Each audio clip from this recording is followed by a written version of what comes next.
This evening, we are speaking with Guillermo Galindo, who is the artist behind Sonic Biogenesis, Genomics, and Mutant Jungles, which is showing at Beacon Gallery right now. And we are going to be talking to him over the course of the next hour. Here is our agenda.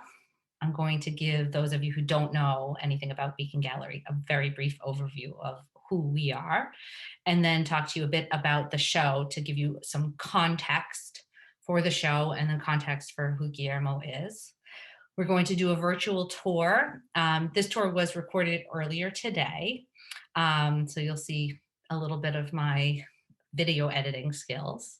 And then we're going to talk to Guillermo. We'll have a chance to hear a bit about his artistic process, and then do some question and answer, and I'll have a discussion with him. What I would recommend is that if any of you have any questions, feel free to put them in the chat as they come to you. We'll try to answer them as we go, and maybe save some for the end. It will really depend on what feels right at the time. Do keep yourself muted as you go. I think I've made the default that people's cameras are off, but if you want to have your camera on because you'd like us to see your smiling face, you can certainly do that, but don't feel like you have to. And yeah, we're really excited to have all of you here and look forward to seeing more people coming on as we go.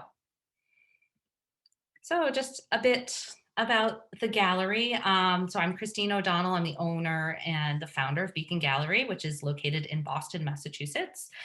We opened in 2017, and this is a fully woman-owned business, one woman-owned business.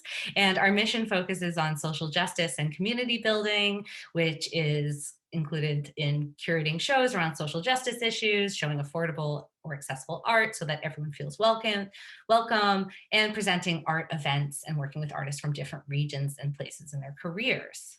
And Guillermo's work is an awesome addition to what we have been doing for all the different concepts, and it's fantastic to have an artist from California with us. And so welcome to our community. All right, now I'm just going to read to you a little bit about Sonic Biogenesis. This is one of our more complex conceptual shows. And so it's wonderful to have you all here this evening to learn more about this. So this is a show that has gone through a couple different iterations. It was originally titled Sonic Botany and was a commission for the Getty's Pacific Standard Time Biennale, which was in response to an exhibit at the Huntington, this is all on the West Coast, an exhibition called Visual Voyages, Images of Latin American Nature from Columbus to Darwin. And that exhibition featured a collection of the flora and fauna of the Americas. And a lot of these came out of old books and codices. And so this idea is like almost where that was in the past and now we're moving into the future. And so Sonic Botany, this first iteration, presented a commentary on the violent European conquest of the Americas, where the destroyed and invented worlds of the colonial age produced a new hybrid and even mutated species of natural life. Galindo's genome scores were graphic representations of his musical compositions and artwork that merged the textures of plants, animals, and microbes. And they link this history to contemporary debates around immigration and sustained racism. Galindo's work illustrates an intersection of visual data with symbolic language, codification, and the interpretation of data into alternative media, a space which Galindo has referred to as the time canvas. This body of work is an ethno-futurist window into mutant environments, where Galindo is able to explore the links between his work and the human-made environmental modifications that are ushering societies around the world towards dystopian futures, such as Chernobyl. And so now let's learn a little bit about the artist himself. So Guillermo Galindo was originally born in Mexico City, although now he lives in the Bay Area in California. He is an experimental composer, sonic architect, performance artist, and visual media artist. Truly a Renaissance person. He explores the conventional limits between music, the art of music composition, and the intersections between art disciplines, politics, humanitarian issues, spirituality, and social awareness. His most notable series is Border Cantos, which he has collaborated with photographer Richard Mizrach, where they go to the US-Mexico border, and Galindo makes sonic devices, instruments, and graphic musical scores to go along with the photographs. Galindo's work has been exhibited at places such as Documenta, the Pacific Standard Time, Art Basel from 2017 and on, and has been featured on the BBC, New York Times, CNN, and Vice magazine. He's also written 2 symphonies, 2 operas, and has been commissioned for a piece for the Kronos Quartet through the 50 for the Future project. In 2018, he was a resident artist at both Stanford University and Vanderbilt University, and a distinguished visiting scholar in 2019 at Rollins Cornell Art Museum. He presently teaches at California College of Arts in Oakland, California. So what I'd like to do now is I'm going to stop sharing on this part of the presentation, although we'll come back to it in a bit. And like I said, I have a pre-recorded 5-minute virtual tour of the exhibition that I would like to share with all of you. And that just requires going into a different file on my computer. So happy to see you all here. Now, we worked very hard to make sure that this is audible for everyone. So do let us know if you have any issues hearing it. I'm going to turn up my volume all the way.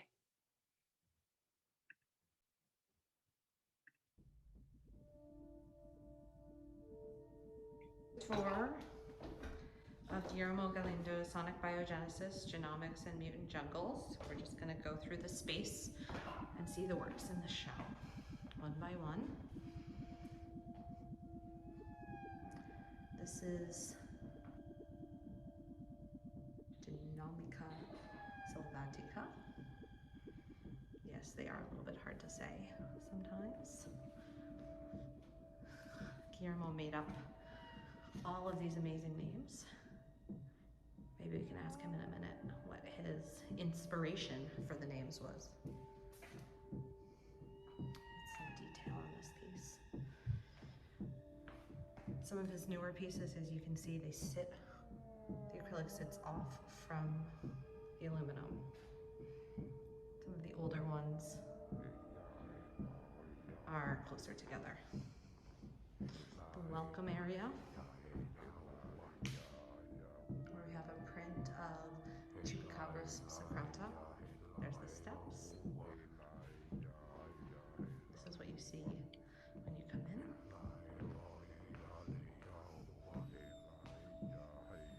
Here we have 2 pieces of futuristic graphic laboratory data from 2079 and 2087, respectively.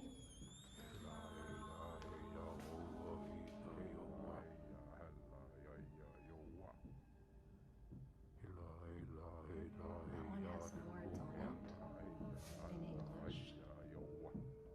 This one is more just images.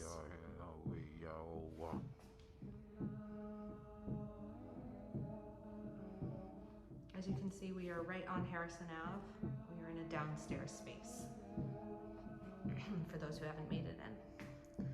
Here's the original Chupacabra sacrata. Love the colors on this piece.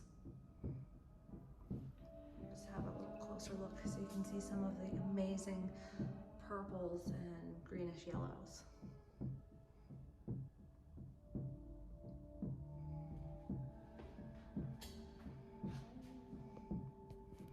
Now as we pan over, you'll get to see most of what the gallery looks like from the back corner. So we're about 1,000 square feet, 1,100 if we go into the back area, but this show does not.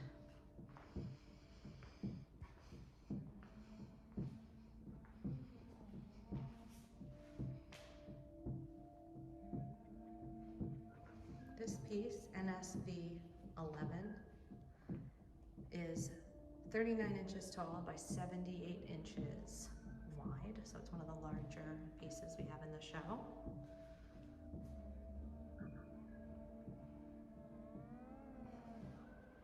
A specimen documented in Berlin, Germany in 2075.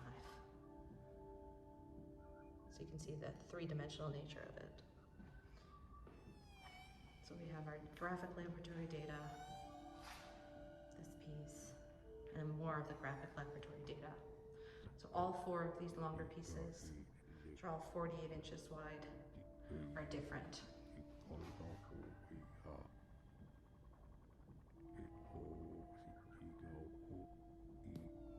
They look really great together though as pairs. This has one of my favorite aspects to it, where we see random call and response with drum background. All these little details are so fun. Then we have another one from the Chupacabra Sacrata specimen series. And again, we have these fabulous colors as we get up close to it. This is a print in a series of 5.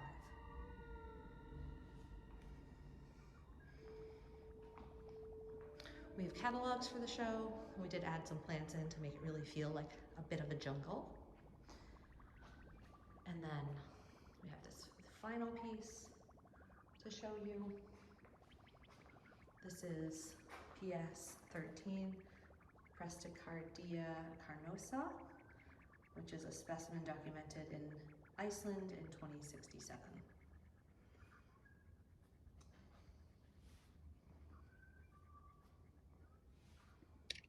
And these are all part of what Guillermo calls his genomic scores.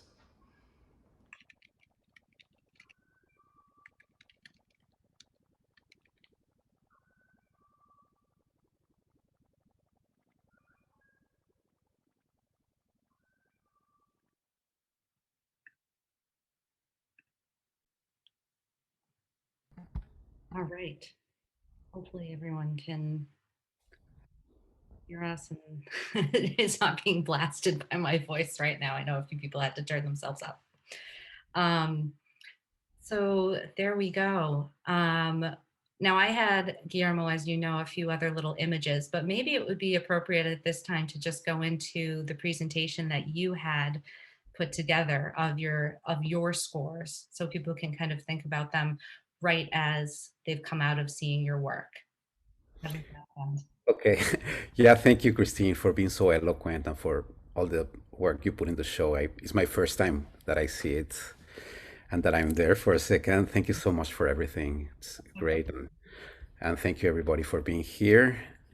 And what I prepared here is basically how I evolved from the music score, the traditional music score, to the genome scores that are in the gallery, in the exhibit.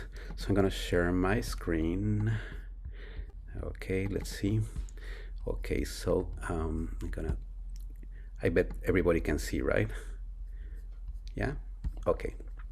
I'm gonna get rid of this thing in the side. Okay, hold on. I gotta get rid of this because sometimes I block my own self with a. Okay. So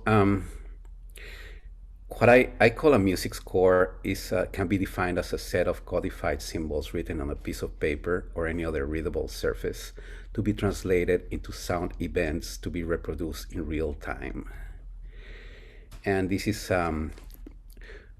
evolution from the Byzantine notated text that was basically text that the text would tell you the rhythm, and there's some little neumes that they call on top of the words. It's not very clear there, but it seems like it's in Greek, and the neumes are like emphasis or like little modifications that you do to the vowels that you read. And from there, we went into Gregorian Chant, which didn't have rhythm notation. It only had pitch notation, and it had 1, 2, 3, 4 lines in the staff. And it was basically biblical text. And the text would tell you the rhythm of the piece. And from there, we moved to the scores that we're more familiar with, the traditional. In the left-hand side, there's a Beethoven score for orchestra, and in the right-hand side, there's a Giorgi Ligeti score.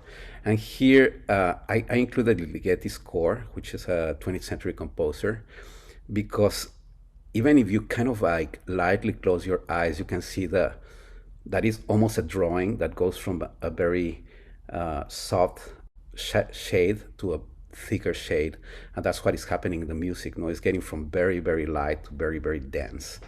This is the first instances that you can see in the score how it sounds like visually. Here we have Christoph Pandarekis, a Polish composer, trained for the big storms of Hiroshima in 1961.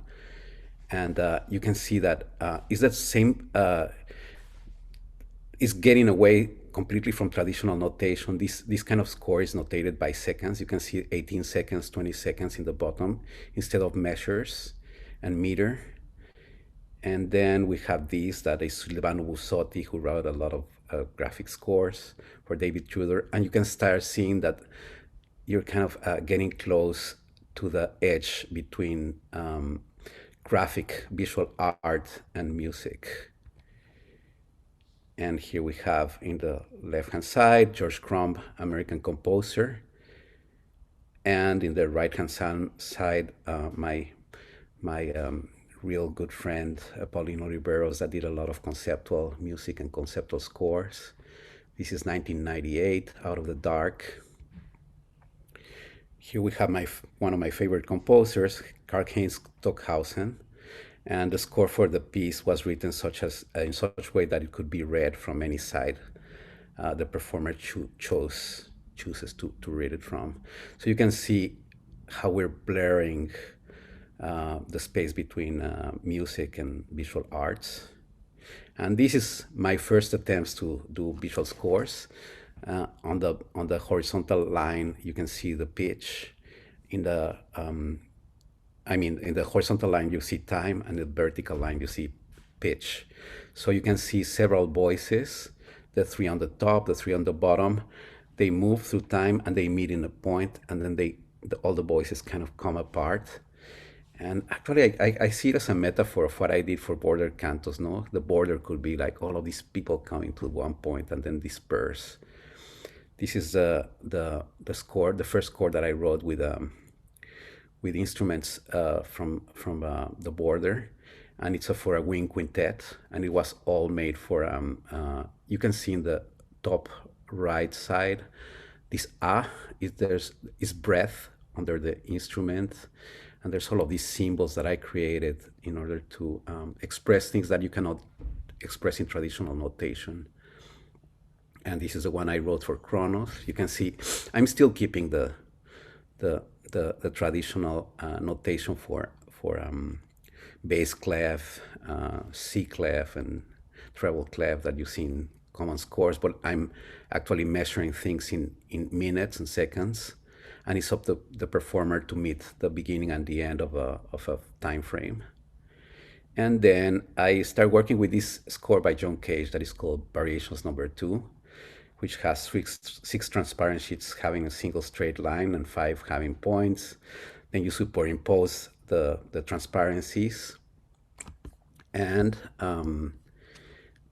then you draw perpendicular lines. You move them randomly, and the perpendiculars, with measuring the perpendiculars, you obtain frequency, amplitude, timbre, duration. So what I did with this score, which this is how it works. It's kind of before computers. It's very interesting how the score comes from with these transparencies, and you accommodate them, and then you draw lines between the dots and the perpendiculars, and with the measurements, you write the music. So I wrote it for mariachi band. So here is how I accommodated the whole thing. And here is me conducting the mariachi band in the BART in the Mission. And then one day I got an injury in my foot, and I decided to do 177 pages that fill the 3 walls of a gallery with this new way of writing scores. No, I use 3 or 4 basic forms, and I wrote this piece that is called, I cannot see the name because it's here. It's called Unidad, I think. I cannot see it very well. But this was 2012. You can see here, like if you go back to this one, you can see it's the same basic shapes, but I were 177 scores while I was recuperating from my injury in my foot. And then from then I went to these more colored scores that you can see there's 25 seconds between the beginning and the end. And the colors can mean a lot of different things, including volume, including timbre, different instruments.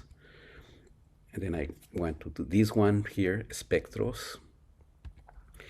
And then we come to Border Cantos, the piece that I did with Richard Misrach. And it happened to be that in the desert, there's these humanitarian organizations that place 6 gallons of water in these tanks, like the one you see below, that blue tank. And they are for the immigrants to find them and get water. So these tanks, the immigrant spots them because they have these flags that are that you can see there. They're when they are new, they're bright blue, bright red, and bright white, and you can see them really far away. But the desert is not very pleasant with it, so it destroys the flags. And I saw the organization throwing the flags to the trash, and I said, you know, why don't you give them to me? So I started making scores in the flags. This is one that I did from a sarape pattern that I found in the desert. And one day, one of the last times I went to the border, I also found this gulch where the immigrants cross, and I found these 10, 20,000 year old paintings in the wall, like very cave paintings. So I started realizing that probably if you're lost in the desert, what clock do you use and what type of time are you measuring with? And I started thinking of the planets, and I started designing all of these. The turtle represents time. It's a Native American symbols. And then maps, scores. And then I'm always been very curious about data translation and codification. That it's very much used for anything from your computer to banks and everything, and what symbols can mean and what can symbols represent. So I asked Richard Misrach if he could get me some documents of the border through the Freedom of Information Act, and I start turning these documents of the initial building of the border into music scores. Here we see one. And here are blueprints of the initial building of the border wall. And I perforated Braille in it. And the Braille belongs to this database that was given to me by Colibri, that is a humanitarian organization that finds bodies in the desert and kind of classifies where they found the bodies, the condition of the body, the coordinates, and the possible cause of death. So I gathered all of this data and translated it into Braille, kind of in a metaphorical way. The same way I use this data to intervene in one of Richard's photographs. And in the right-hand side, you can see how I turn it into a music score.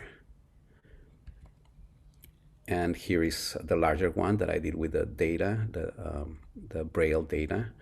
This is made in a piece of paper that was made with immigrants' clothing.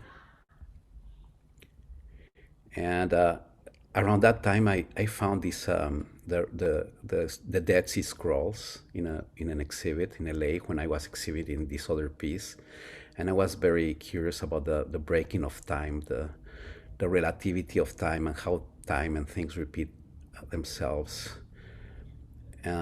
This is the score that I did for the installation, Border Cantos installation, that is based in the cycles of Venus. And the Venus has 260 days, 13 days a week, 20 days a month. So it adds to 260 days, which I turn into 260 minutes, and it's 4 hours and 20 minutes score. It's a score that it's made for. Here you can see, if you write a piece of 4 hours and 20 minutes, you really need this score, and you really need a map. You really get lost in time, which is a metaphor of being lost in the desert. And here's a little bit of the sound.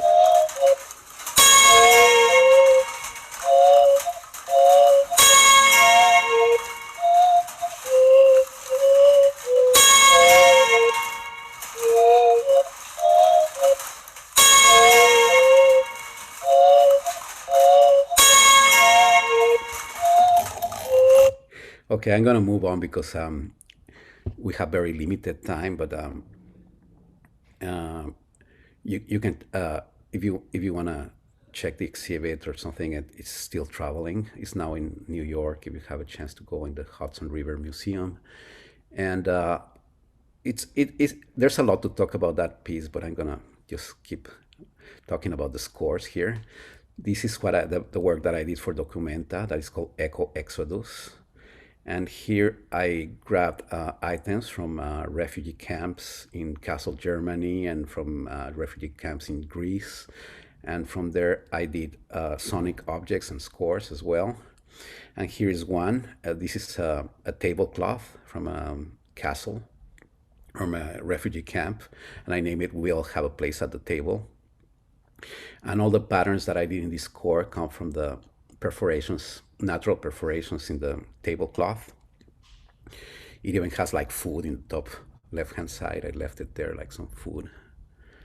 And this one is made out of a blanket, of a military blanket that was donated to a refugee camp. I call it War Map. And here's a score that I did for my sonic instruments, my boats in Germany. I brought two wreckage boats from immigrants from Lesbos, from the island of Lesbos in Greece to Kassel, Germany, and I made these enormous sonic instruments that you can see here.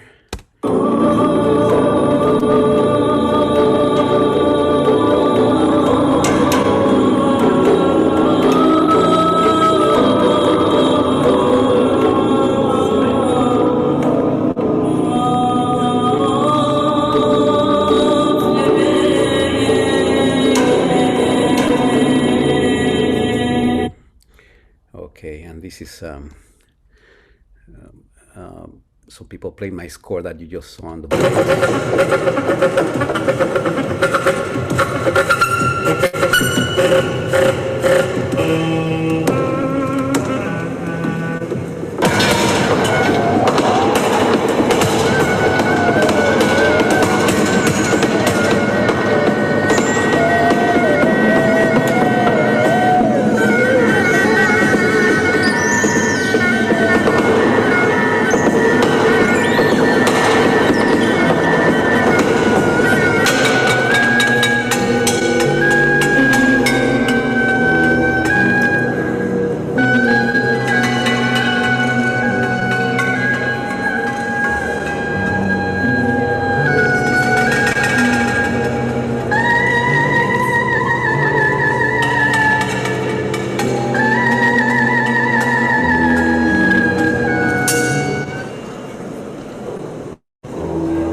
Okay, so I prepared a little bit about the sonic biogenesis, but Christine already did a really good job. But I wanted just to clarify, the the idea of the Spaniards and the Europeans classifying flora and fauna from the Americans through the symbolic filters of religion. And I kind of, in sonic botany, I kind of had the idea of a futuristic way of approaching this thing, and this colonial European representation, and this fantastic world, no? Like how would we would classify things in a post-apocalyptic world, and how species would develop once we have modified the genetics of plants and animals. So each of these cores that you saw that you see in sonic botany are a combination between textures of plants and insects, or plants and bacteria. I love Here's, that. Thank yeah. you. How about Oh, we go back to the presentation that I had, and it has a couple pictures of some of those old codexes or codices, and then it has pictures of your work. And maybe do you want to select just a couple to talk to us about how those relate to that idea of the genomic scores? yes, if you want me to I think just that'd ask be me interesting. questions. Yeah. I think I'll let's see, let's go back to here. And remember, if anyone has a question, feel free to ask them. So here are just some pictures of historical codices, just so everyone knows what we're talking about. These are books. So a codex is kind of as opposed to a historical document that's on a scroll. A codex is just more a book. And these are some samples. Yeah, this is a pre-Columbian one, and the other ones are European codexes, Yeah. right? And here are some pictures from the works in the show. So this one, for instance, Mm-hmm. I get a lot of questions about what kind of animal is this? Is this an animal? What are we looking at? A lot of people want This, to imagine what are they seeing? What can you this tell is a them? moth, a dust moth in a microscope, but in the background, in the aluminum part, okay, the moth is printed in both sides of the plexiglass, and then it's mounted over the aluminum. And in the aluminum, you're looking at, you cannot see it here, but literally it's a texture uh, of um, of cactuses. So the cactuses and the moth are literally blending together to give you this effect. So that's how you get that kind of like animal and vegetable Exactly. combination together. And then across the top, now I understand better because you have that kind of time stamp across the top That's as true. There well. you go. Now you can play it too. Right. So could you look at this and then would this inspire a certain type of music for you, or do you see this as like um is this something that you could play, or because I noticed in some of the other pieces there did seem to be musical notation. You definitely can translate it because you have a timeline there and you have a vertical line, and the vertical axis could translate into pitch. So you can translate the pixels into saturation or desaturation of sound. And obviously the top part indicates time, passage of time. Since it's been from the beginning of scores, no, you read from left to right, the time, no. I find myself fascinated by all this. I love it. But obviously I would, because I'm the one who decided to show it at my gallery. So I'm going to be the ultimate fan here, probably. Oh, thank you. All right. Yeah, I hope I didn't go too fast. I mean, I kind of went like through 600 years of notation history in I about thought 10. it was perfect because it really gave me, well, at least for me, I got like a sense of your your personal artistic and musical journey without Mhm. feeling like it was too in depth, so that it was getting bogged down in anything. Okay. I thought it was great. And we still have some time to kind of like get some questions and things like that from people. This one you can see the cactuses behind, actually. You see them, no? They look like kind of spidery, Sure. no? And we also have Marcy Newman would like to ask a question. Okay. I think you can unmute yourself, Marcy. Is that correct?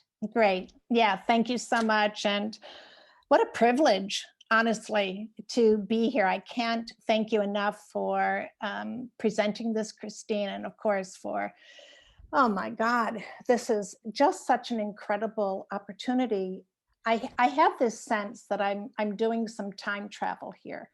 You know, with your documentation in the future, I have to ask if you do interdimensional travel, if you do future life projection, like is what we're seeing the intersection between the really intersection of all worlds, all dimensions coming together and creating this opportunity for us to experience it in its timelessness.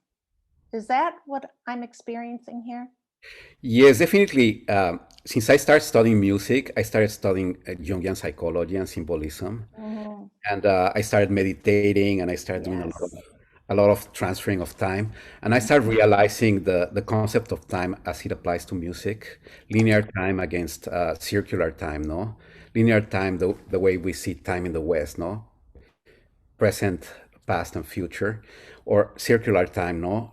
Time that repeats each other, and there's parallel times repeating Correct. while we're living our lives, no? That we cannot see unless we get in states or spiritual states or Mhm. emotional and psychological states in which we can reach parallel universes. So I always seen my work as being part of the past and connected to the future at the same time. Like border cantos, for example, could be an exhibit that you see of the Egyptians. You know, it's like I'm putting in a museum the whole situation of the immigrant thing as if you've seen it as history that went thousands of years ago, because it did happen thousands of years ago, and because it keeps happening in the future.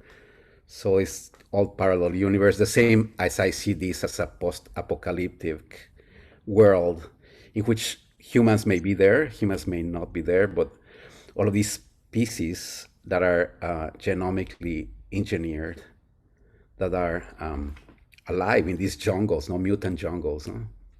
Yeah, no, it's spectacular, and I applaud your courage and on your documentation, for instance, being so far advanced in the future and opening up those possibilities for us to really begin to embrace the timelessness of our time and that we can traverse those worlds, and how beautifully you have expressed that. So thank you so much. This has really been spectacular. Thanks so much for your question. It's very interesting, Yeah, and it thank you. inspires me I more. As you have inspired me. Thank you. Thank Yeah, I you. think questions of time are always fascinating. And one Yeah. thing as a someone who played a musical instrument for a while, I don't even know how you begin to play some of those scores that you showed us.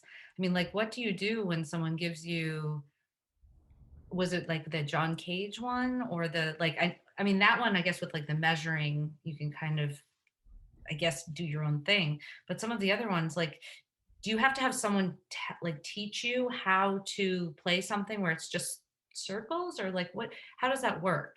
If I can ask. It's the evolution of music notation. And if you go to a conservatory or you're a musician of an orchestra or whatever, you have a certain patterns or certain standards that you follow. No, for example, a full circle like that is full. It's a short note, and an open one is a long note. You know that if you play an Mhm. instrument, right? So then you start developing. So at the scores that I come from, the late 20th century, they were developed because instruments were changing, tunings were changing, and the concept of time was changing. You're not more you're not more attached to a measure or a beat. You have frames of time in which you can do this or that or that. And also, if you see jazz scores and all of that, they're very open to improvisation with certain rules. So these scores are the same.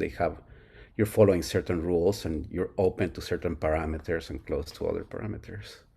Oh, interesting. I love that. Okay, let's look at a few more. Um, so you have Actually, some I pieces had an that animation somewhere of one of my scores that a friend of mine did. Hugh did an animation, and I think it was attached to one of these things. Sure, if you want to find that and share it with us, you I can. have it. I have it here. Where did I Shall see it? Marcy wanted to ask one more question. Shall I let her do that while you're looking for it? Yeah. Okay, so this has to do with the whole concept of time. And my question to you is whether or not you believe that the consciousness of the day affects the concept of time. For instance, I've read at other times that time originated with, the passing of the zodiac, and that originally it was Sorry. Okay, sorry. That's okay. I loved the accompaniment. Thank you. Just can you rephrase that again, please? I'm sorry. So I was actually thinking about something that I had read recently where it talked about time in terms of it being documented as this awareness that grew because of the constellations, and the zodiac calendar was created. And originally there were 13, and then it was revised because of energetically, I guess, that it wasn't conducive to what the human population wanted to experience. So it was condensed. And so in your work and with your project, so much having to do with time, I guess my question is about consciousness. And are you expressing, or have you found that the prevailing consciousness and its association with time is what creates our ability to connect to all of these different worlds, the worlds that you have brought together in your art? Well, that's a very deep question, and I'm not sure if I can completely answer it, but I can tell you in my own experience that I have made the biggest effort in my life to conceive things in a different way and to develop my consciousness through meditation and through um, trying to find myself in a very spiritual realm by knowing myself and knowing what surrounds me. And I think that has helped me to see these things, I all of a sudden sometimes I think that this is coming to me from somewhere else. Mm-hmm. I mean, I don't think I'm crazy or anything. No, I actually have that sense. I have that sense, and that's what I said right from the beginning. I feel like I've, entered into a different dimension here. Yeah, it's true. I think it's when I stop thinking about my ego and if I'm gonna make it in the arts or not, when all of these start coming to me, it's more about giving the world something that allows people that surround me to conceive the world in a different way, and also to pay more attention to humanitarian issues and to things that are deeper than being famous or selling a lot of work or whatever. I'm very attached to that, and I think when you less expect it and you're submerged in that type of thinking is when everything starts really happening, not in the success way, but in a deeper meaning of art and things. I don't know if I'm being clear here, but I get it. And Christine, forgive me, but I just have to, and I can put this out to the group, just your work reminds me of a level of consciousness that I experienced when I was in northern Italy in this community called Damanhur.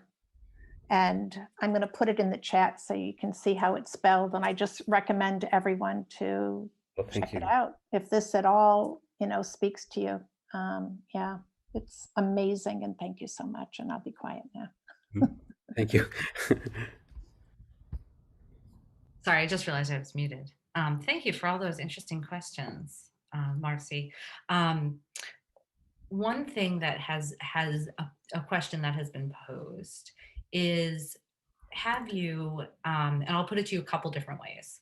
Um, have you, Guillermo, ever visited a parallel universe or had any sort of um, supernatural or spiritual experiences that you feel inspire your work?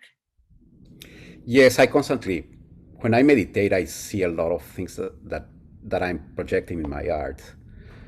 I've been doing for the last 8 months about like 1 or 2 hour meditation a day. And I don't know if you read the book of David Lynch about meditation. He has a couple of books. David Lynch claims that all of his art, and including Twin Peaks and all of that, comes from deep meditation. And as many other artists and filmmakers and everything. But I do believe that there's a way that we can develop consciousness in order to actually not see the future, but live in parallel with the future and the past. I cannot claim that I do that or that I do it all the time, but I've been going from everything from yoga, meditation to Native American practices and my own practices. And I do think there's a possibility of perceiving parallel universes. Hmm. I think that's so interesting. Well, one thing I'll say about when you and I met is I work on a very, I would say, instinctual level, and I loved talking to you from the moment that we first met at the ICA, and that's really where this show came from. Was that initial conversation we have in when you were showing part of the, I believe, Border Cantos series, Yes. um, as back in like October of 2019 in When Home Won't Let You Stay, which was the show all about migration and immigration here in Yeah, Boston. synchronicity. Yeah. Yes, and which is a subject very, very close to my heart.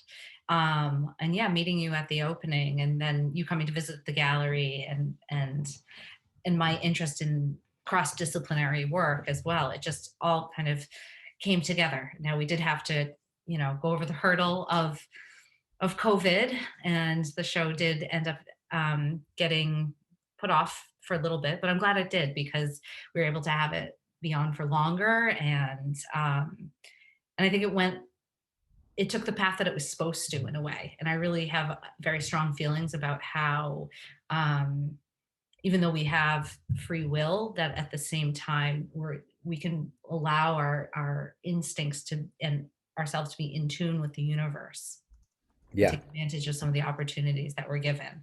And I feel like you were, in a way, and continue to be, one of those opportunities. Working with you has been that way. It's Same been really here. great. Same here. Same here. Yeah. There's Um, another interesting thing that happened to me when you opened the show. I don't know if you saw this piece that is called Mais del Ignatius Benignus. Is one of the pieces, one of the large pieces that you have in your show. oh, Uh, hold on. Mais del Then I'm just Ignatius not Benignus, recognizing it. The name of it. Which one is? Mais del Ignatius Benignus, something like that. Oh, it was the one before. No, one before. This one, I think. Ah, No, okay. this one. Mais del Ignatius Benignus. You see that it says there. I just don't know how to see any of the names. Sorry. You know, the text that is there is Ignacio Chapela. Ignacio Chapela is a biogenetic engineer that worked at UC Berkeley and was sponsored by Monsanto. And his text, he wrote a lot of text, and he wrote a red flag of about Monsanto sponsoring biogenetic modification of Latin American corn. And he wrote, and that's I dedicated this piece to him. It has his distorted text that he wrote about it. He was fired from UC Berkeley because of that, and he became world famous. So guess what? When you opened the show, I was talking to other people from another project, and they say, "You know who's next up after you that you're talking to? Ignacio Chapela." I said, "No way." Introduced me to him, so I just met him a couple of weeks ago. Wow. Amazing. It Did was you really tell him good. about this piece? Yeah, Odysseus, yeah. And I sent a picture to him and everything. I love it. I love it. We have another question, which is from Ned Rhett Andre, who you met at the beginning. Could you talk a little bit about the metallic materials in the show? Were the images etched in? The layers are amazing. How were they made? Are you willing to discuss a bit about how the physical creation of the pieces? Yeah, I went through several experiments and I work with Magnolia Editions. They've been fabulous, like in letting me experiment with whatever I want. And I wanted to have some three-dimensional look to them, as if they were windows or mirrors to the future. And also giving the kind of aesthetic of those glasses that you used to put in the microscope. And also the screen, no, that we're so used to screens, no? Like if you were looking to specimens, no, frozen in this frame. So what I did is aluminum in the background, which I kind of we realized that if we sand it in different ways, it would be more bright to it. Then I printed in that, and then I work in different layers, and I experimented with different layers. The plexiglass is painted in both sides, and it's kind of a little far away from the aluminum in the background. So it gives the shyness, but it projects it into the plexiglass, and in the other side of the plexiglass, you see the three-dimensional feel to it. If you wanna, the best way to see it is going to the gallery, because even like if you see it here, you don't see what it looks like. No, isn't it true? Very true. I noticed that we're quickly running out of time, and I know you have some interesting projects coming up in the future. And so I would like to invite everyone, if you have any last questions, to think of those. And Guillermo, I'd like to give you an opportunity to describe for us what we are seeing here, please. Okay, so this project is gonna be traveling next. Part of it is gonna go to Palo Alto to a gallery, and then it's going to go to Santana to another gallery. And in the meantime, I have developed it into what we call an opera. And this is one of the instruments that I designed based on this. It's designed based on turtle bones. It has just been finished 2 weeks ago. And there's going to be a broadcast through Kala Arts and Shapelifter Cinema of a live performance of these. And I'm working in another instrument that is based also in animal insect shapes. And this one is based in turtle bones. That's amazing. Thank Will you. you, when you're doing that upcoming presentation or the performance, will you send me the link so that Yes, I can send it out to the Beacon Gallery community so that they can enjoy it along with everyone else on the West Coast and Kala Arts and everything? I will, Christine. That would be Yeah, great because thank you I very much. definitely would. I'm curious to see you play these instruments. This is actually going to be played by this duet of contemporary music that is called the Living Air Show. They're really amazing. And I'm going to play some electronics with it, but they're going That to. makes sense. So there's two people who are going to play this. One Yeah. on each. Yeah. Okay. Yeah, I was kind of like, how is this going to be played? So I'm seeing lots of lovely farewell notes as we kind of wrap up here. Are there any last questions from anyone? I have the animation of Oh my. yeah, why don't you show us the animation and then we'll finish up. Yeah, my friend Hugh Livingston did this animation of one of the scores that you saw. And let me share my screen. Okay, so, oh no, it's not this one. Am I sharing my screen? No. Yes, we can see your whole screen. Okay, so this is the animation.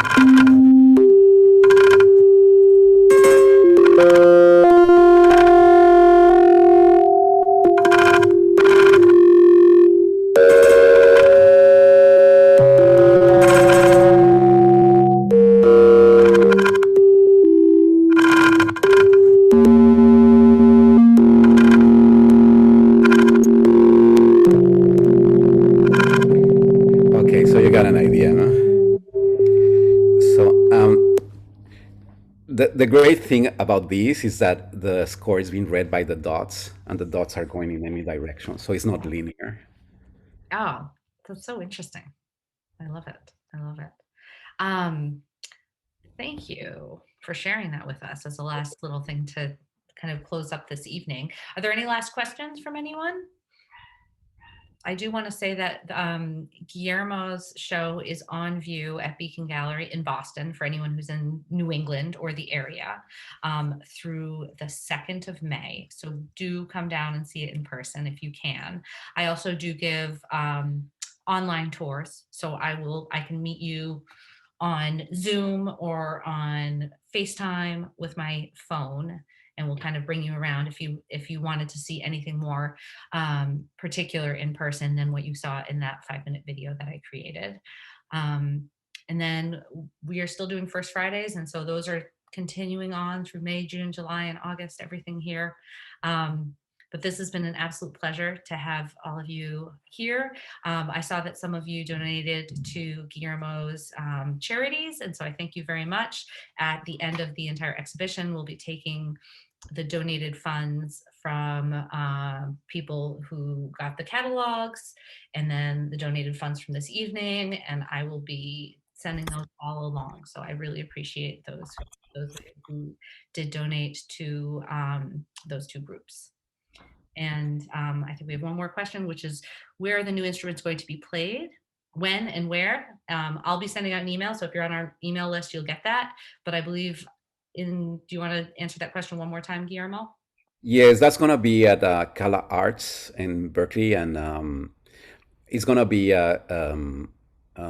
internet production, an internet Zoom production, pre-recorded, and it's at the end of May, and I'm going to send you the link. It's kind of like reaching the end of May.